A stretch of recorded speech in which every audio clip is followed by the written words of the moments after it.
Job. Chapter 1. There was a man in the land of Uz, whose name was Job.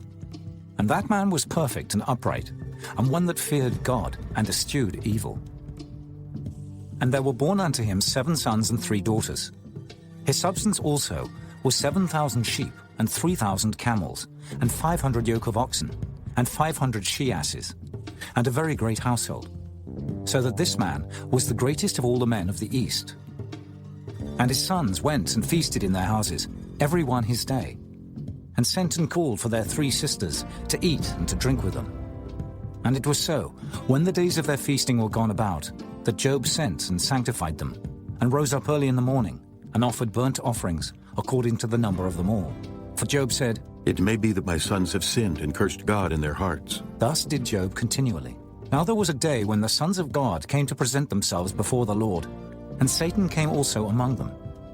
And the Lord said unto Satan, Whence comest thou? Then Satan answered the Lord and said, From going to and fro in the earth, and from walking up and down in it. And the Lord said unto Satan, Hast thou considered my servant Job, that there is none like him in the earth, a perfect and an upright man, one that feareth God and escheweth evil? Then Satan answered the Lord and said, Doth Job fear God for naught? Hast not thou made an hedge about him, and about his house, and about all that he hath on every side? Thou hast blessed the work of his hands, and his substance is increased in the land. But put forth thine hand now, and touch all that he hath, and he will curse thee to thy face. And the Lord said unto Satan, Behold, all that he hath is in thy power. Only upon himself put not forth thine hand. So Satan went forth from the presence of the Lord. And there was a day when his sons and his daughters were eating and drinking wine in their eldest brother's house. And there came a messenger unto Job, and said, The oxen were plowing, and the asses feeding beside them, and the Sabaeans fell upon them and took them away.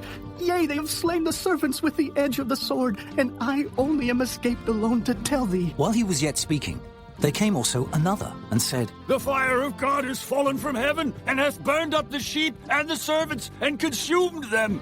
And I only am escaped alone to tell thee. While he was yet speaking, there came also another, and said, The Chaldeans made out 3 bands, and fell upon the camels, and have carried them away. Yea, and slain the servants with the edge of the sword, and I only am escaped alone to tell thee. While he was yet speaking, there came also another, and said, Thy sons and thy daughters were eating and drinking wine in their eldest brother's house.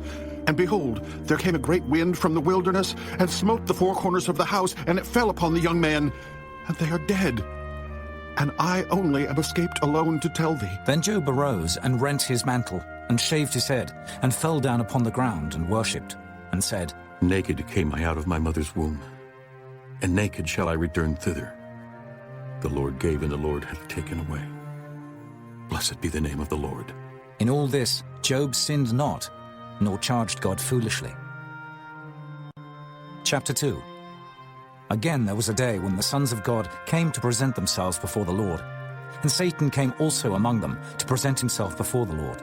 And the Lord said unto Satan, From whence comest thou? And Satan answered the Lord and said, From going to and fro in the earth, and from walking up and down in it. And the Lord said unto Satan, Hast thou considered my servant Job, that there is none like him in the earth, a perfect and an upright man, one that feareth God, and escheweth evil? And still he holdeth fast his integrity, although thou movest me against him, to destroy him without cause. And Satan answered the Lord and said, Skin for skin, yea, all that a man hath will he give for his life. But put forth thine hand now, and touch his bone and his flesh, and he will curse thee to thy face. And the Lord said unto Satan, Behold, he is in thine hand, but save his life. So went Satan forth from the presence of the Lord, and smote Job with sore boils from the sole of his foot unto his crown. And he took him a potsherd to scrape himself withal. And he sat down among the ashes. Then said his wife unto him, Dost thou still retain thine integrity? Curse God, and die. But he said unto her, Thou speakest as one of the foolish women speaketh. What? Shall we receive good at the hand of God, and shall we not receive evil? In all this did not Job sin with his lips. Now when Job's 3 friends heard of all this evil that was come upon him, they came every one from his own place, Eliphaz the Temanite, and Bildad the Shuhite, and Zophar the Naamathite, For they had made an appointment together to come to mourn with him and to comfort him. And when they lifted up their eyes afar off, and knew him not, they lifted up their voice and wept. And they rent every one his mantle, and sprinkled dust upon their heads toward heaven. So they sat down with him upon the ground 7 days and 7 nights, and none spake a word unto him, for they saw that his grief was very great. Chapter 3. After this opened Job his mouth, and cursed his day. And Job spake and said, Let the day perish wherein I was born, and the night in which it was said, There is a man-child conceived. Let that day be darkness. Let not God regard it from above, neither let the light shine upon it. Let darkness and the shadow of death stain it. Let a cloud dwell upon it, let the blackness of the day terrify it. As for that night, let darkness seize upon it. Let it not be joined unto the days of the year, let it not come into the number of the months. Lo, let that night be solitary. Let no joyful voice come therein. Let them curse it that curse the day, who are ready to raise up their mourning. Let the stars of the twilight thereof be dark. Let it look for light, but have none, neither let it see the dawning of the day. Because it shut not up the doors of my mother's womb, nor hid sorrow from mine eyes. Why died I not from the womb? Why did I not give up the ghost when I came out of the belly? Why did the knees prevent me, or why the breasts that I should suck? For now should I have lain still and been quiet. I should have slept. Then had I been at rest, with kings and counselors of the earth which built desolate places for themselves, or with princes that had gold who filled their houses with silver, or as an hidden, untimely birth I had not been. As infants which never saw light, there the wicked cease from troubling, and there the weary be at rest. There the prisoners rest together. They hear not the voice of the oppressor. The small and great are there, and the servant is free from his master. Wherefore is light given to him that is in misery, and life unto the bitter in soul, which long for death, but it cometh not, and dig for it more than 4 hid treasures, which rejoice exceedingly, and are glad when they can find the grave. Why is light given to a man whose way is hid, and whom God hath hedged in? For my sighing cometh before I eat, and my roarings are poured out like the waters. For the thing which I greatly feared is come upon me, and that which I was afraid of is come unto me. I was not in safety, neither had I rest, neither was I quiet. Yet trouble came. Chapter 4. Then Eliphaz the Temanite answered and said, If we essay to commune with thee, wilt thou be grieved? But who can withhold himself from speaking? Behold, thou hast instructed many, and thou hast strengthened the weak hands. Thy words have upholden him that was falling, and thou hast strengthened the feeble knees. But now it is come upon thee, and thou faintest. It toucheth thee, and thou art troubled. Is not this thy fear, thy confidence, thy hope, and the uprightness of thy ways? Remember, I pray thee, whoever perished being innocent, or where would the righteous cut off? Even as I have seen, they that plow iniquity and sow wickedness reap the same. By the blast of God they perish, and by the breath of his nostrils are they consumed.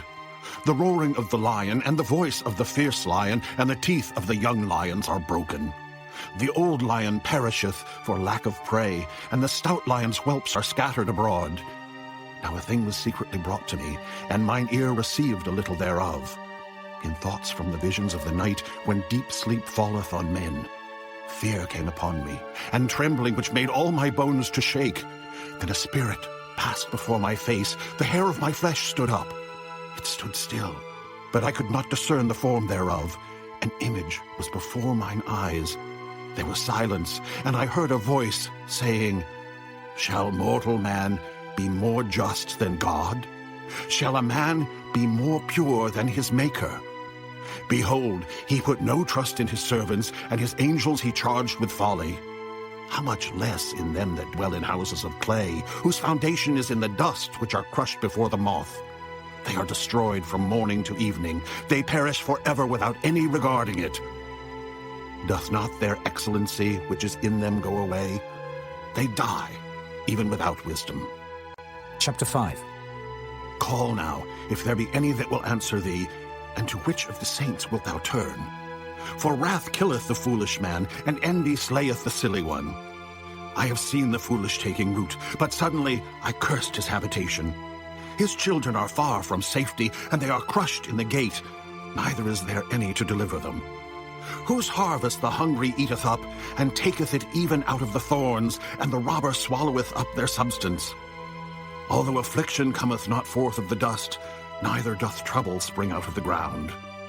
Yet man is born unto trouble, as the sparks fly upward. I would seek unto God, and unto God would I commit my cause. Which doeth great things and unsearchable, marvelous things without number. Who giveth rain upon the earth, and sendeth waters upon the fields. To set up on high those that be low, that those which mourn may be exalted to safety. He disappointeth the devices of the crafty, so that their hands cannot perform their enterprise. He taketh the wise in their own craftiness, and the counsel of the froward is carried headlong. They meet with darkness in the daytime, and grope in the noonday as in the night. But he saveth the poor from the sword, from their mouth, and from the hand of the mighty. So the poor hath hope, and iniquity stoppeth her mouth. Behold, happy is the man whom God correcteth. Therefore despise not thou the chastening of the Almighty. For he maketh sore and bindeth up. He woundeth, and his hands make whole. He shall deliver thee in 6 troubles. Yea, in 7 there shall no evil touch thee. In famine he shall redeem thee from death, and in war from the power of the sword. Thou shalt be hid from the scourge of the tongue, neither shalt thou be afraid of destruction when it cometh. At destruction and famine thou shalt laugh, neither shalt thou be afraid of the beasts of the earth. For thou shalt be in league with the stones of the field, and the beasts of the field shall be at peace with thee. And thou shalt know that thy tabernacle shall be in peace, and thou shalt visit thy habitation, and shalt not sin. Thou shalt know also that thy seed shall be great, and thine offspring as the grass of the earth. Thou shalt come to thy grave in a full age, like as a shock of corn cometh in his season. Lo this, we have searched it. So it is. Hear it, and know thou it for thy good. Chapter 6. But Job answered and said, Oh, that my grief were truly weighed, and my calamity laid in the balances together. For now it would be heavier than the sand of the sea. Therefore my words are swallowed up. For the arrows of the Almighty are within me, the poison whereof drinketh up my spirit. The terrors of God do set themselves in array against me. Doth the wild ass bray when he hath grass? Or loweth the ox over his fodder? Can that which is unsavory be eaten without salt? Or is there any taste in the white of an egg? The things that my soul refused to touch are as my sorrowful meat. Oh, that I might have my request, and that God would grant me the thing that I long for, even that it would please God to destroy me, that he would let loose his hand and cut me off. Then should I yet have comfort. Yea, I would harden myself in sorrow. Let him not spare, for I have not concealed the words of the Holy One. What is my strength that I should hope? And what is mine end that I should prolong my life? Is my strength the strength of stones? Or is my flesh of brass? Is not my help in me? And is wisdom driven quite from me? To him that is afflicted, pity should be showed from his friend. But he forsaketh the fear of the Almighty. My brethren have dealt deceitfully as a brook, and as the stream of brooks they pass away, which are blackish by reason of the ice, and wherein the snow is hid. What time they wax warm, they vanish. When it is hot, they are consumed out of their place. The paths of their way are turned aside. They go to nothing and perish. The troops of Tema looked. The companies of Sheba waited for them. They were confounded because they had hoped. They came thither and were ashamed. For now ye are nothing. Ye see my casting down and are afraid. Did I say, bring unto me, or give a reward for me of your substance? Or deliver me from the enemy's hand, or redeem me from the hand of the mighty? Teach me, and I will hold my tongue. Then cause me to understand wherein I have erred. How forcible are right words, but what doth your arguing reprove? Do ye imagine to reprove words and the speeches of one that is desperate, which are as wind? Yea, ye overwhelm the fatherless, and ye dig a pit for your friend. Now therefore be content. Look upon me, for it is evident unto you if I lie. Return, I pray you. Let it not be iniquity. Yea, return again. My righteousness is in it. Is there iniquity in my tongue? Cannot my taste discern perverse things? Chapter 7. Is there not an appointed time to man upon earth? Are not his days also like the days of an hireling? As a servant earnestly desireth the shadow, and as an hireling looketh for the reward of his work, so am I made to possess months of vanity, and wearisome nights are appointed to me. When I lie down, I say, when shall I arise and the night be gone? And I am full of tossings to and fro unto the dawning of the day. My flesh is clothed with worms and clods of dust. My skin is broken and become loathsome. My days are swifter than a weaver's shuttle and are spent without hope. Oh, remember that my life is wind. Mine eye shall no more see good. The eye of him that hath seen me shall see me no more. Thine eyes are upon me, and I am not. As the cloud is consumed and vanisheth away, so he that goeth down to the grave shall come up no more. He shall return no more to his house, neither shall his place know him any more. Therefore I will not refrain my mouth. I will speak in the anguish of my spirit. I will complain in the bitterness of my soul. Am I a sea or a whale that thou settest a watch over me?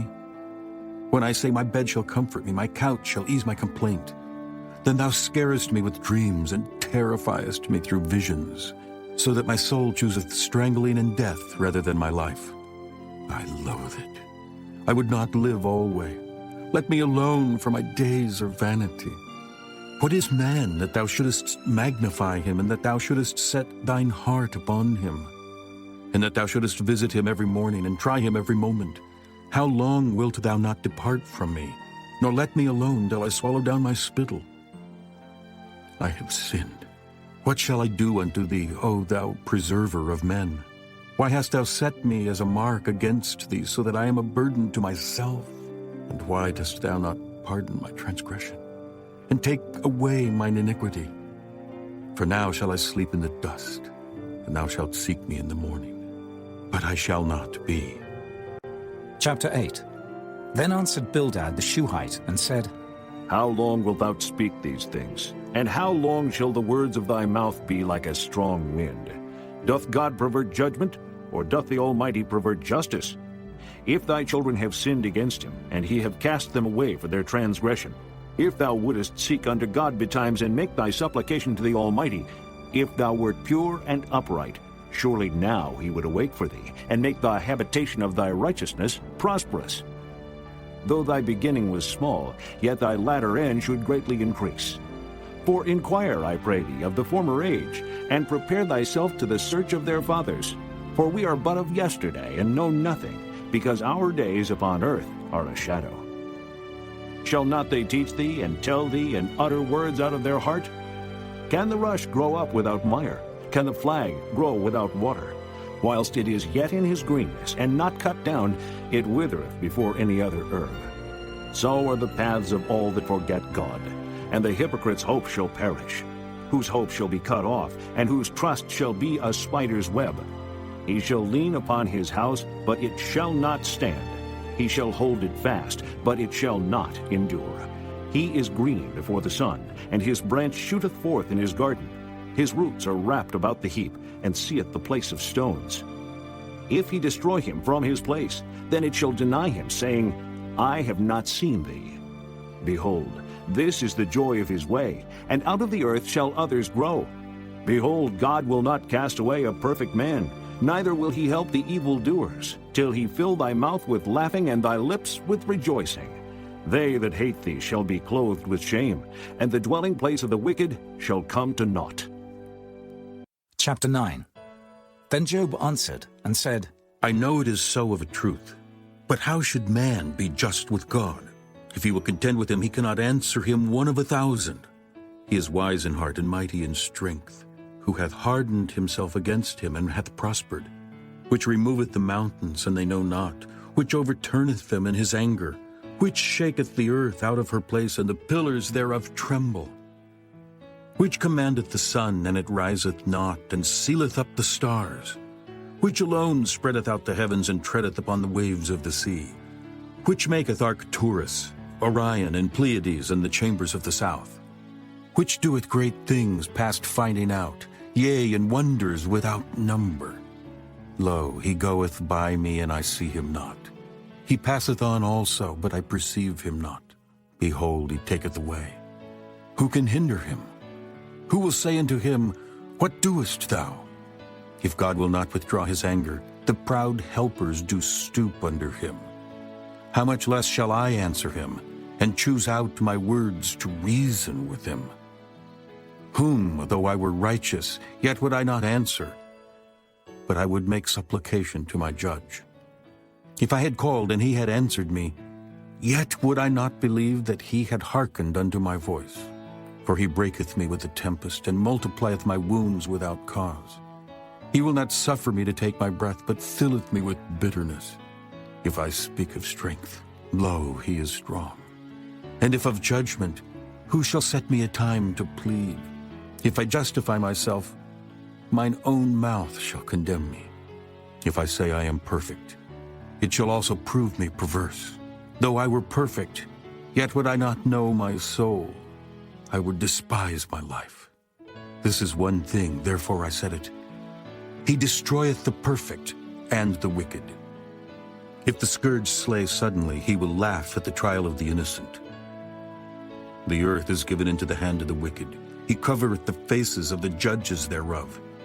If not, where and who is he? Now my days are swifter than a post. They flee away, they see no good. They are passed away as the swift ships, as the eagle that hasteth to the prey. If I say, I will forget my complaint, I will leave off my heaviness and comfort myself. I am afraid of all my sorrows. I know that thou wilt not hold me innocent. If I be wicked, why then labor I in vain? If I wash myself with snow water, and make my hands never so clean, yet shalt thou plunge me in the ditch, and mine own clothes shall abhor me. For he is not a man as I am, that I should answer him, and we should come together in judgment. Neither is there any daysman betwixt us that might lay his hand upon us both. Let him take his rod away from me, and let not his fear terrify me. Then would I speak and not fear him. But it is not so with me.